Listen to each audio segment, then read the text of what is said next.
Good afternoon. The Secretary General and the President will make opening remarks, and then we have time for a question or two.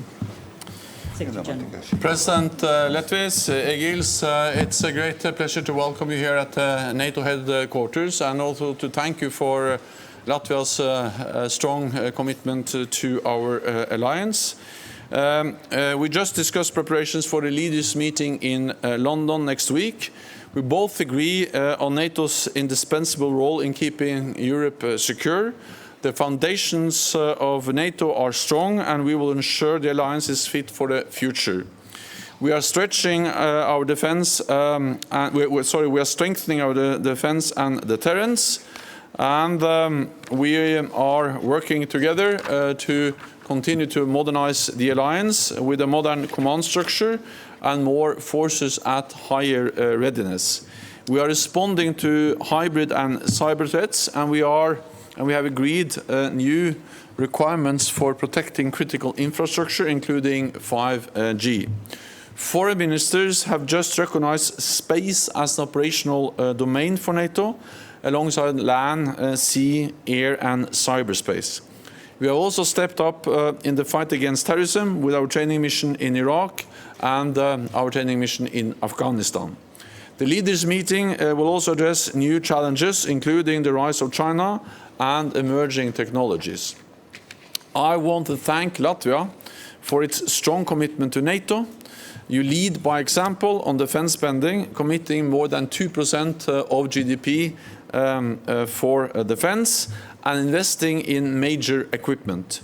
Your troops help train local forces as part of our rescue support mission in Afghanistan. And you host NATO battle group, the NATO battle group in Adasi. And I had the pleasure of being there when we inaugurated that battle group a couple of years ago.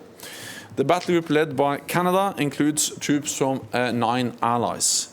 They demonstrate the strength of the transatlantic bond, soldiers from North America and Europe keeping our alliance safe. And they demonstrate the strength of multilateralism, many countries working together with one common goal. We agree that NATO is the only guarantor of European security. Our forces prevent conflict and preserve peace.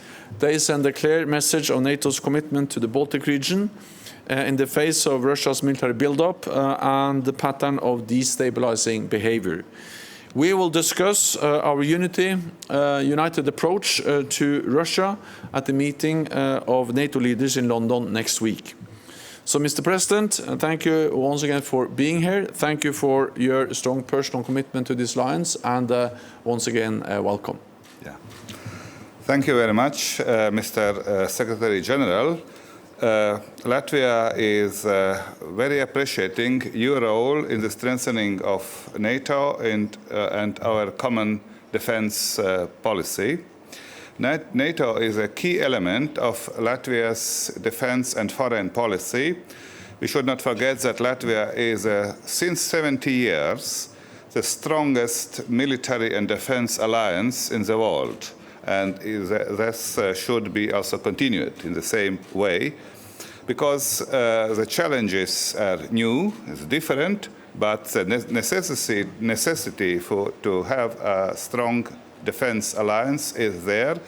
NATO unites the states, member states, with the same value basis, and these values should be defended, also with the means, military and defense means. Latvia welcomes the presence of NATO, especially what you mentioned already, this multilateral battle troop in Latvia, which consists of 9 nation forces, which is very important to organize and to learn the cooperation between different defense forces. We are welcoming this very much, this battle group, which is led by Canada. And this also shows that transatlantic relations between European pillar and North American pillar is very strong, and also American presence in Poland, which is also have some influence, and we have also some American presence in Baltics, is strong and should be as in the last 70 years, the cornerstone of NATO strategy and NATO politics. Also, transatlantic unity is the cornerstone of NATO, and this should not be questioned.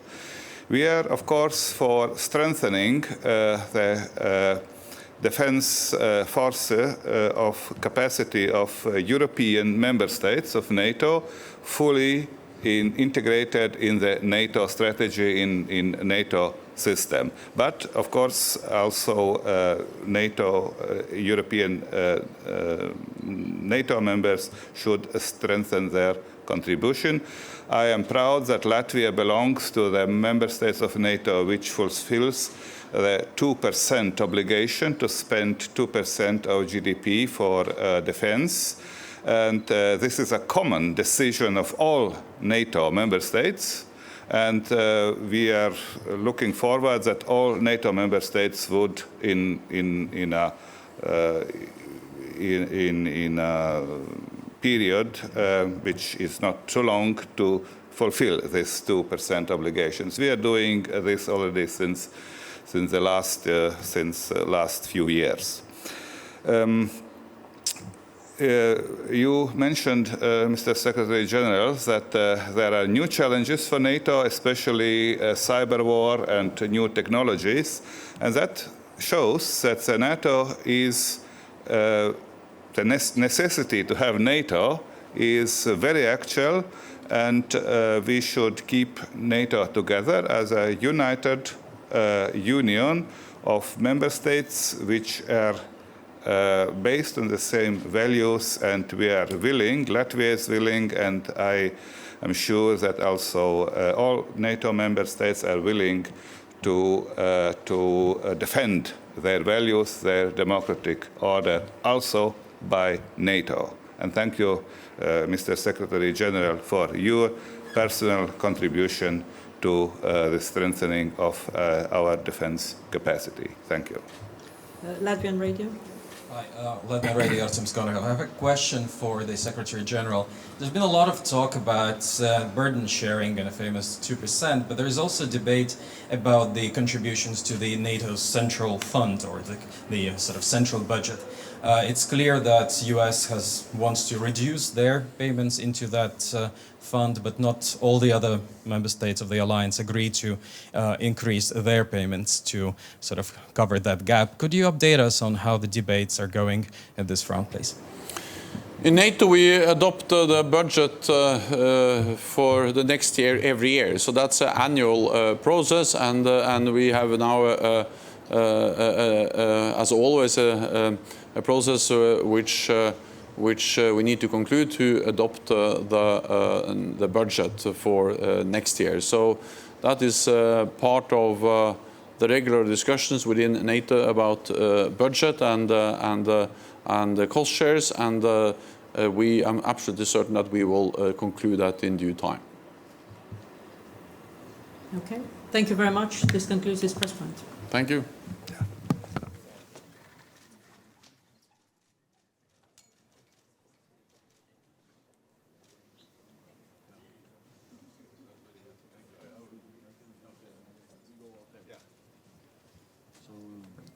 Absolutely.